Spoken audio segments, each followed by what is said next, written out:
Oh, you win these. You win these. Play it smart. Oh, I love it. I love the post-plant gameplay, baby. That's exactly how you should play that. Yeah, he dies, but don't matter. It don't matter because he won the round, chat. It don't matter. Yeah, that was beautifully played. Beautifully played. Hiding on the wall. He doesn't know where you're at. You know, you're not peeking him. You're not giving it to him. That gold 2 plays post-plants better than 99% of diamond players. All right, chat. We're going to do a VOD review. I think this is a gold game. Yeah, PC gold 2. Flash and no ban. Bro, that is a terrifying setup. Mirror ban, cap cam ban. Those are 2 good bans for gold, I think. Mirror is definitely more harder to deal with, I think, but Capcan is just so effective against like everybody in gold. Honestly, I would just run Capcan. Oryx pick is interesting. I would personally pick someone with a little more information. I mean, Oryx, you have the 2 beepers. That's about it. People, dude, I don't know why golds love Doc so much. It's so strange. Like Doc is not that good. I don't know why people like Doc. Somebody explain it to me. If you love picking Doc and you're in gold, please, in the comments, let me know. I mean, I'm assuming people that watch my content probably don't pick Doc because I shit on Doc all the time, but maybe you're out there. Ooh, I like this jump out. I like this. That's a good prep. Good prep work. Yep, good lines of sight. Decent setup. Decent setup. Everything. This looks like a normal setup to me. Like, I don't have really any complaints about this setup. Using these beepers is a little interesting. Because you're Oryx, like those beepers are for your team, when I personally think you should use the information for yourself. Okay, this is one thing golds do all the time, which I just want to point out to everybody. If you're playing an op like Oryx, don't start on site. Like, make sure you're off site at the start of the round. You see it's 2:42 into the round, so it's 2 minutes it's been 20 seconds, right? Into the round. And you're still in sight, so you're gonna if you want to roam, which you should roam, you should expand out of the map, right? You expand out of the site. Don't play near the site, especially if you're playing someone like Oryx. Oryx's best asset is that he can move around fast. But if you're in sight, you don't need to really move anywhere. So it's kind of like a waste of his ability in that case. Start on the opposite side of the map in a fucking corner, bro. Make sure there's no drones in them. Sit in the corner. If they run past you, like this guy would, this guy's not fucking droning. This guy's not fucking droning. He's ready for a gunfight, but I guarantee you he just walks into the building and runs up the stairs. So if you just sit by an exterior entrance, just pick an entrance, sit there, you're probably more than likely gonna kill somebody. This is a serious issue with gold that like you see where everybody's at right now? Everybody is in the site.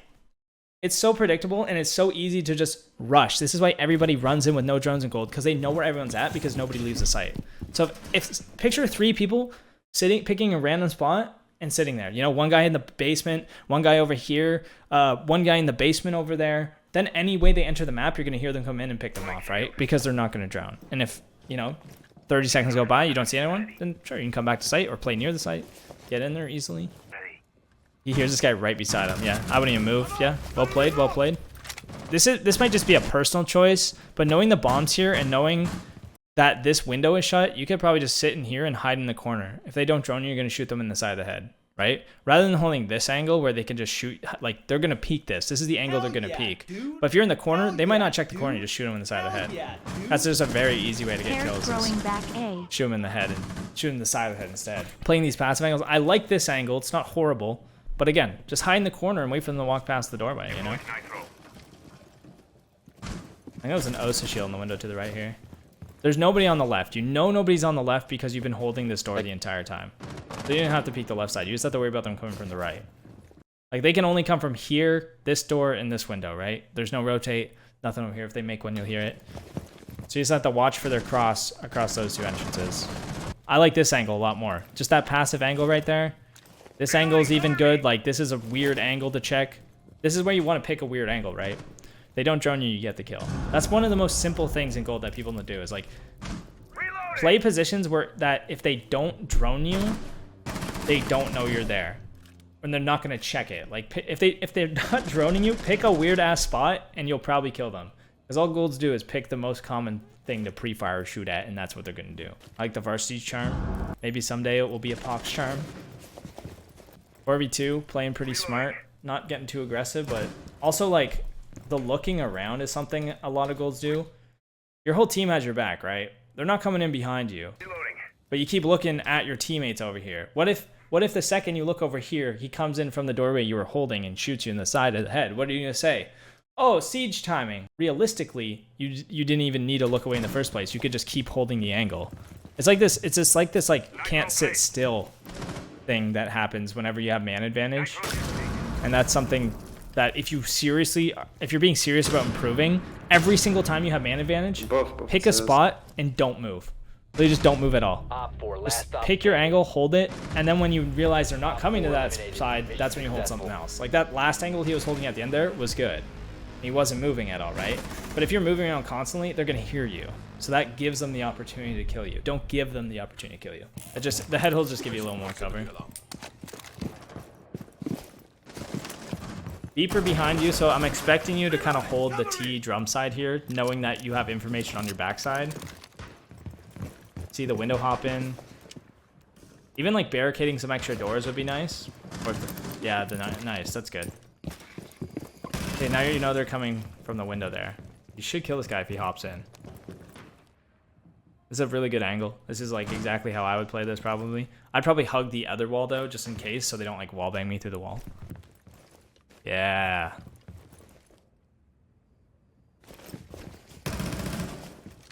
Get ready for him to hop in. Get ready for him to hop in. You know he's hopping in. He's probably in now. He's probably in. Yeah, he just hopped in. There's no point. Like, if he's on that balcony, which you know he's on that balcony, he can only get in by jumping in the window. Even if he drones you and knows you're there, just keep holding the window. Because he can't get through, right? But now that he's in there, now is when you need to worry about your doorway. Because he's already in Geisha.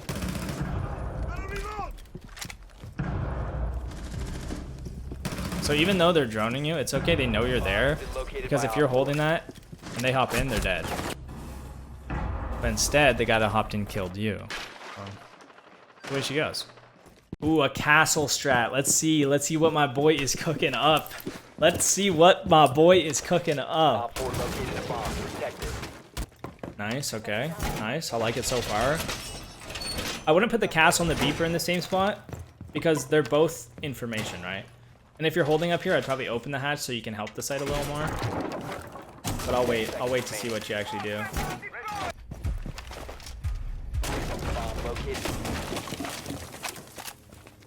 Swapping mags.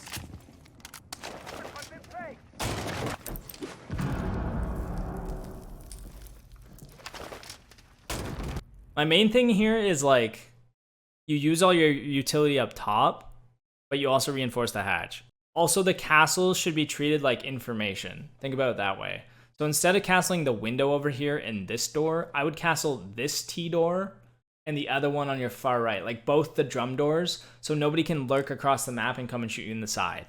So if you do these two castles, the beeper was good, but your other beeper's over here. You could move that beeper, I guess, but these long lines of sight is what I'd be concerned about. So castling off these two doors, that window that you did, the double window, and the black door would probably be your best bet. Either that, or you can not even castle this window and castle like the karaoke window instead, like you did. But then I would move my beeper for like the staircases, or yeah, probably just both staircases, or even the walk-in through the top black door. You know, that one's fine, I guess, if they do break it, because they might break that early. But open the hatch. That's the biggest thing here, is like open the hatch, so that way if they don't decide to clear you, you can drop back to site and help your teammates, or you can kill them as they walk into site from the hatch, and you can actually use that vertical control to help your team on site. Because if they just take site right here and fight your teammates on site and kill them, you're kind of screwed. So you need some sort of floor holes to assist your team on site for if they don't clear you out here. Or you could just drop back right now if you... Yeah, I have no idea where that guy came from. I think he just walked in your top black door. You heard the beeper, yeah. I think the biggest thing, it looked almost like a little indecisive. Like, you're fighting the guy opened the breach, you turn around for the breach, but the other guy walked in top black, and like, you kind of put yourself between the two of them. Instead, I would probably fight the top black guy first, knowing he's there, so you can pick off that backside pressure, and then you only have to worry about your karaoke pressure. But it kind of all happened at the same time, so it's kind of tough to like decide, which happens. It kind of just seemed a little bit unlucky in the positioning of it there. All right, let's see the droning on the attacks. The droning is a big thing for me. Driving the drone straight into sight, it looks like, not a big fan. This is the thing about solo queuing. So I know you are solo in this circumstance. That guy probably should have shot your drone. If that guy's better, you would have shot your drone. But if you're solo, you definitely want to put your drone outside like you're doing right now.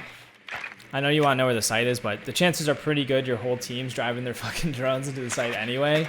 And knowing solo, you just have to go in with the mindset that your teammates are not going to be useful.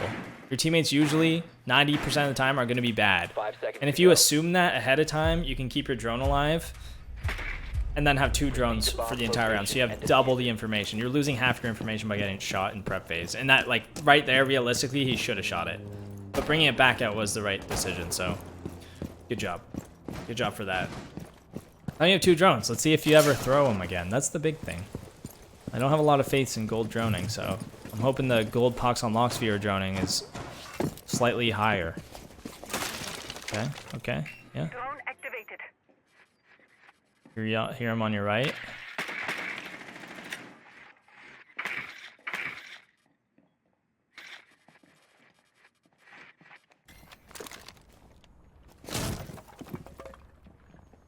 Breaching sequence activated.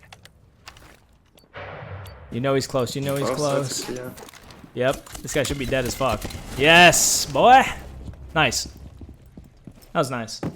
I like that.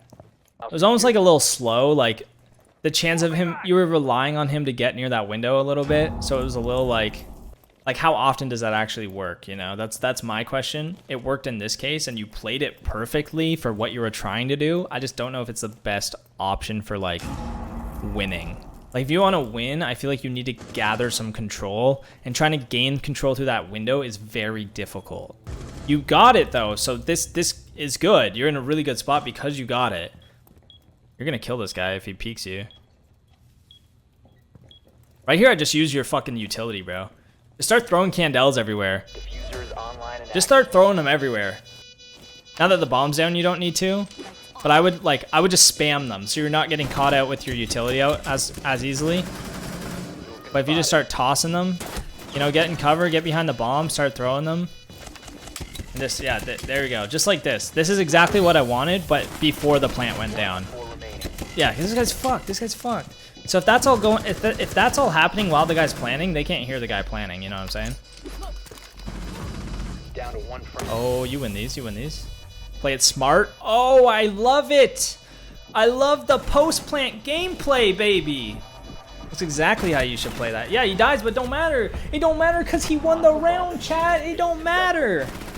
Yeah, that was beautifully played. Beautifully played. Hiding on the wall. He doesn't know where you're at. You know, you're not peeking him. You're not giving it to him. I think it looks like you're trying to do the same thing. Which, again, I think there's better options for entering the map here. Like coming in through house, like bottom house stairs. Or coming across from, like, the other side. Like, fucking, what's that room called? Exhibition. Coming in through the exhibition window. Because it is just hard to gain control off of this window, especially with the guy playing it here.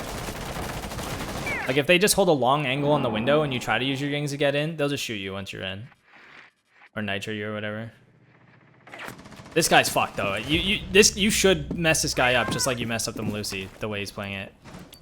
I don't think this is going to roll the right way. Yeah. See, if they're holding the long angle on the window there, you're just dead, but... Dude, it keeps working. If you can do this every round, keep doing it. That's all I will say. If this play works for you this consistently, keep doing it. Because clearly your enemies don't know how to counter it. All I know is that that should get countered in Diamond. But if it's not getting countered in the rank you're in, yeah, fuck it, dude. You're the fucking Ying god. No, some nice Ying plays. Obviously that gun tears up, so decent game, quality game. I think in general, if you want it to improve overall though, try to get more control. Like, you were taking really good control of Shrine there, which is where the little fucking shrine is, where you're killing everyone with Ying. You're getting really good control of Shrine, but you need to find other ways to gain control, like coming in from the opposite side, or like change it up a bit, you know what I'm saying? Like figure out a way to get geisha control on your own. I might steal that Ying play though, honestly. That Ying play was kind of sick. I might steal that. I might start doing that. But yeah, overall, pretty solid gold gameplay, I would say. Pretty solid gold gameplay.